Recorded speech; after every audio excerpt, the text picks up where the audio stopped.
Hi, I'm Nicole David. I'm a former World Squash Champion. I'm the founder of the Nicole David organization from Malaysia. Okay, welcome Nicole. Thank you for having me. So now you are looking to start a foundation. I understand that sports have given you a lot of life skills, the commitment, the discipline, and you are looking to pass that on to youth. Walk me through that decision. Why is that the cause that you want to champion post-retirement? So I'm going to set up my foundation, which is called the Nicole David organization, and it's focused to empower girls and boys through the values of sport and education. And for me, I believe that sport changed my life. And I know for a fact that all the values that sport has, and when I grew up with that, the values that you learn, whether it's positivity, confidence, respect, those are the three core values that I feel that this foundation is going to bring forth in for the kids, and they will take it for the rest of their life, because I know that I can use this and it will always stay in me. And I want that foundation to bring that tools, and using squash as the sport, and also education, which will be the English language.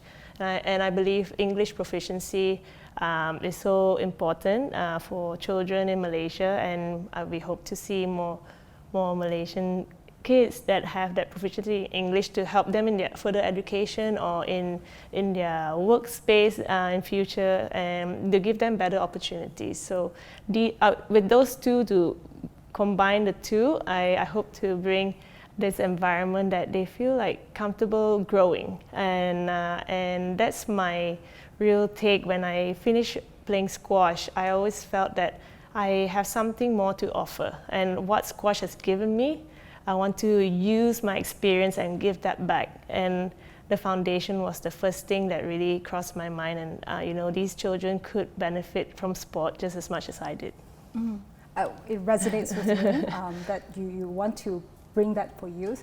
I'm curious, let's say for a young person who is listening to this right now, and they know that you're a world champion for many, many years, which takes obviously a lot of physical fitness, but also mental fitness as well. The incredible sort of mind training that you have had to go through in order to stay at the top for so many years. Walk me through how that's like. If a young person wants to learn, what is your mind training routine? How does that look like? So I had mental training by a sports psychologist ever since I was 11 years old. I was in the national team, and I was in the training program that they developed with a professional sports psychologist, and we were taught how to do three main things, which is one is goal setting. So just learning how to set small goals and long-term goals. One is to turn the negative to positive. So just thinking about on a daily practice where you have a phrase, or you are more aware about what you're talking to yourself. And if you feel like you're talking negatively, how to turn it around, use different phrases or different words to bring you back to think positive, and that becomes a daily habit. And the last one is visualization. And I used to do that when I was 11, 12 years old, to visualize how am I going to be a world champion? How am I going to play this perfect match? Like every single point, every single rally, every shot is being viewed in my mind, and I would just go through it over and over again. And even seeing myself with a trophy of being a world champion, I started doing that since I was a kid. So these are the three practices that I learned from young.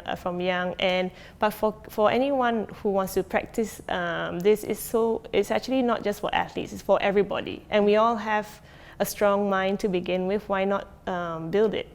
And I think the first thing is just having that conscious effort to like wake up in the morning and go like, okay, I'll make an effort to just do turning the negative to positive. And if I'm talking like, oh, I can't do this today, how are you going to turn that phrase around? I'll be aware that you're saying that to yourself instead of going the rest of the day saying, oh, I can't do this, I can't do that. It becomes a habit, and I think we create that environment of negativity around a lot more than being positive. It's so much easier being negative. How do you turn it? Like, let's say you're telling yourself, I can't train today. How do you specifically turn that around?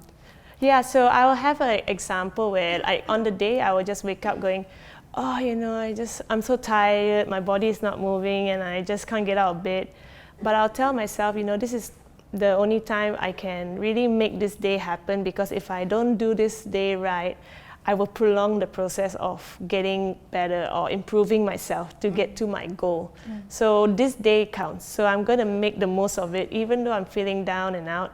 But I know I've done it before. I've done the training yesterday, I can do it again. So that alone, you already start having this posture. You wake up and you go, okay, I can walk a little bit high, with my head held high. So yeah, I think, and it becomes a daily habit, I believe. Okay, so it's like, even though you want to get through today, you actually look towards the future as a way to motivate yourself. Yes, exactly. Okay. Wow.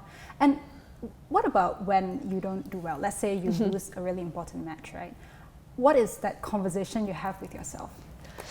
Well, I hate losing, so that's why I wanted to win for the rest of my life. No, but really, if you speak to my parents, they will say, yeah, Nicole is so competitive and she really doesn't like losing. I'll think of all like 10 things I didn't do, and I'll just put myself down, why do you do this? I feel awful. I don't think I can bring myself up again, and it will go on in like a little spiral.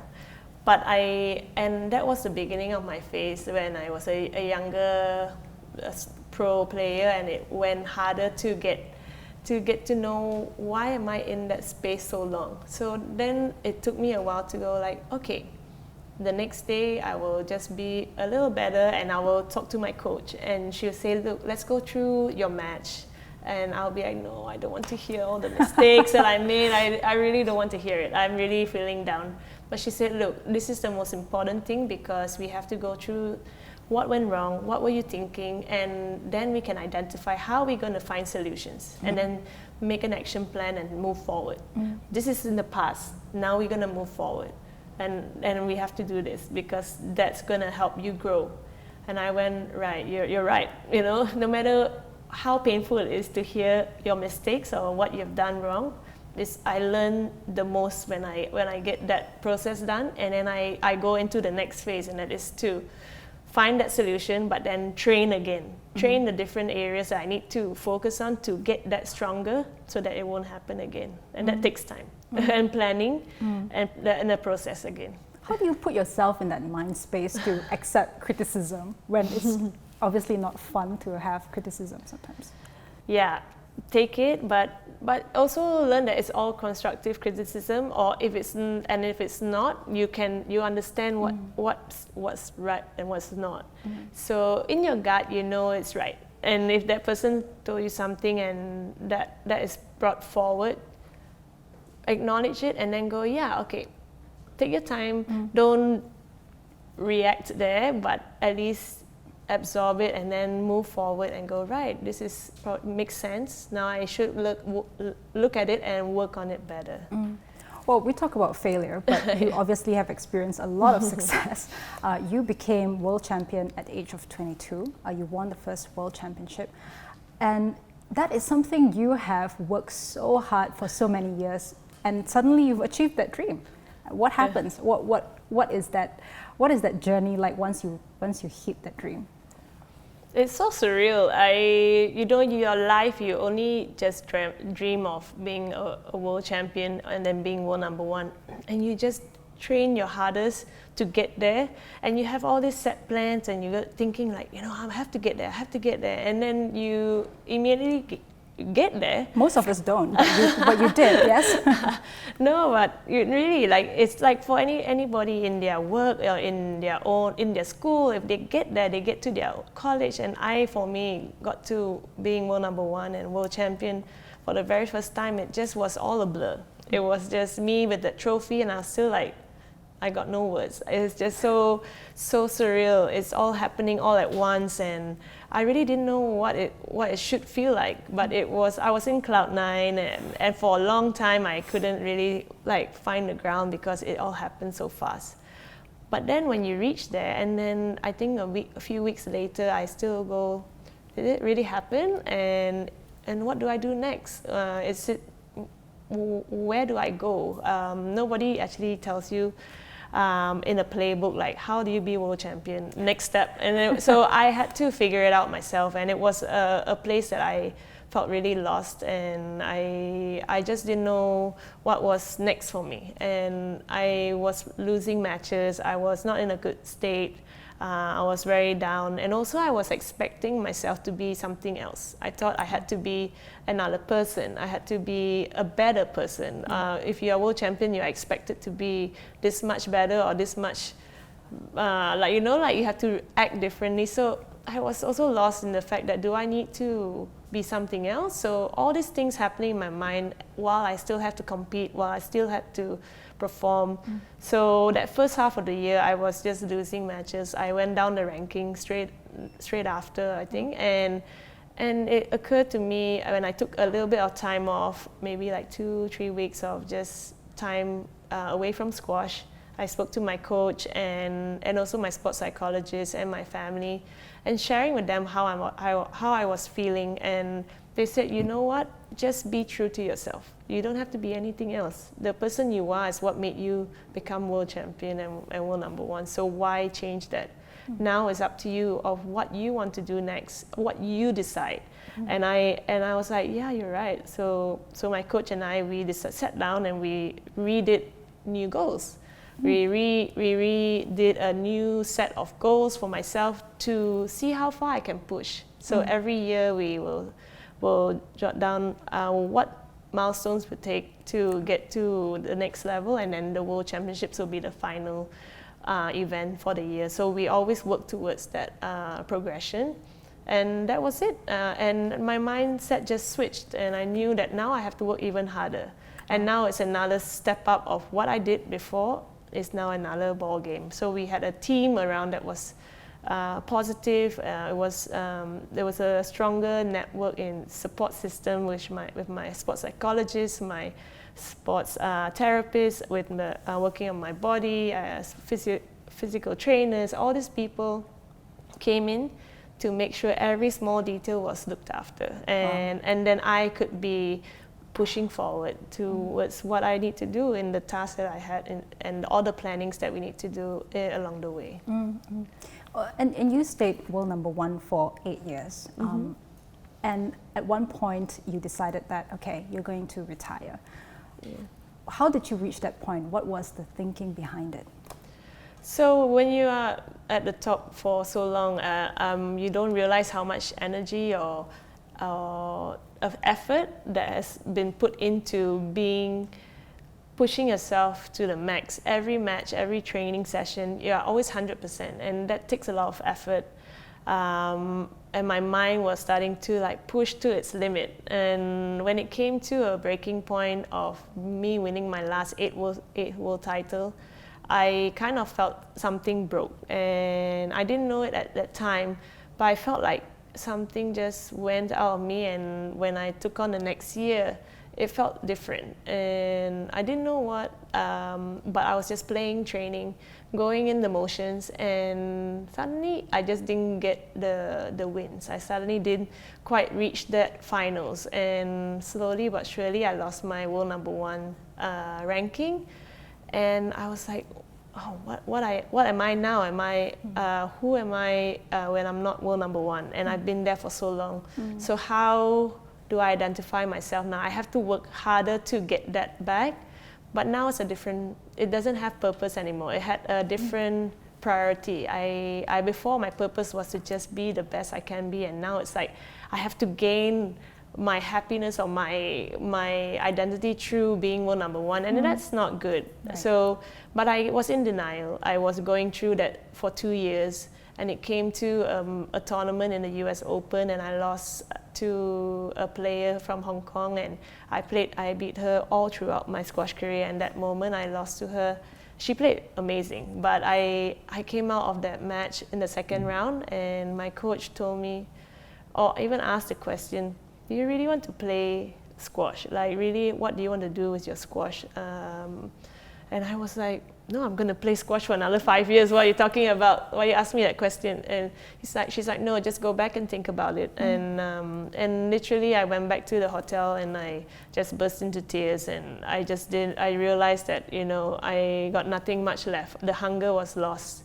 I'm getting older too, so obviously I'm not as spunky as I was before, but I only had 2 years left, and all that I've used, all that energy I've used for my mind to be always sound, or my body to be always fit and strong and ready to take on the pressure of just everyone wanting to beat me, the coaches all trying to find ways to beat me, and that was constant pressure on me to always take on, and it just needed the break. And so I told myself I'll have 2 more years, and that was in 2017, and I would retire in 2019, but I needed to do my process. So I had an emotional like up and down mode, but I had great people around me to help me through. So my support team, my coach, my friends, I made new friends in the process, and also my sports psychologist too, helping me through in those moments, and that made me come out of it, even though I'm like crying half the time without realizing I'm in the house just bursting to tears. But it's because I'm having to let go of squash. I have to let go of what was truly me, and now I have to find a new reason, new purpose to then take on the next phase of my life. And I came through. I found like now my co-founder Mariana, that actually I was sharing what I was going through, and I was in Colombia training there in altitude training for 2 years, and we touched base and we are good friends, and suddenly I'm sharing about what I want to do next, and it's to give back. Now I finally found a reason to do something after squash, and her expertise with like being in the private sector, she helped me to say, look, you know what, let's do this, and I convinced her to leave her job and join me on this process. And it made sense to have a great environment around you and support system that tells you, you know what, you can do this. And you can take this next step because you have all the experience. Why do you think you only are settled by just being an athlete where you can be so much more? So so that was a huge transition for me, but it was a great one. It sounds like you know what it takes to set up the right environment for yourself when you were an athlete, and then even now post, and that's really great because you know preparing the environment has always been kind of what educators think about when they want youth to explore and to thrive.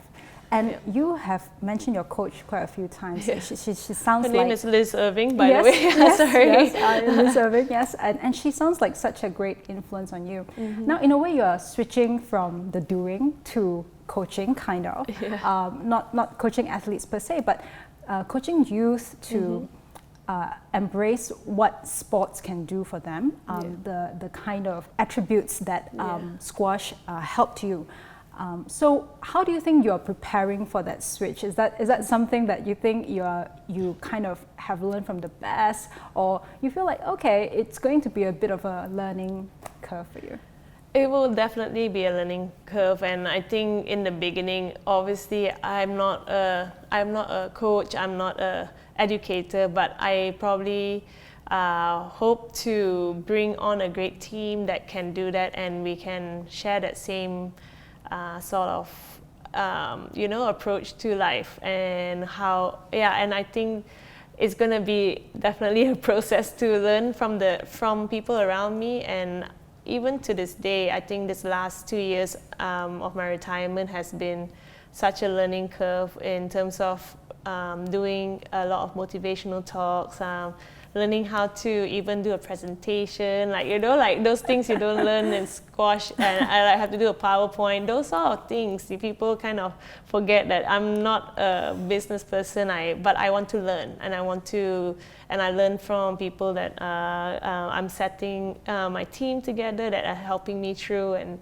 giving me that confidence that just take it on. And now the next thing is to teach kids, and through sport and through English, and give them all that tools that we can actually provide. And it will be quite a lovely journey to see how this foundation can actually basically give them that path or that little encouragement that they probably may not have, or they are just looking for, and all they need is that little bit of extra to just help them reach for the skies or go for their dreams in whatever they do, whether it's sport, whether it's in their studies or in their work, whatever they take on, they can be good people. I think that's what my parents taught me growing up. I think even the environment that you're talking about, I also saw my parents giving me that safe environment to grow up in, that love and care, and also that inclusion in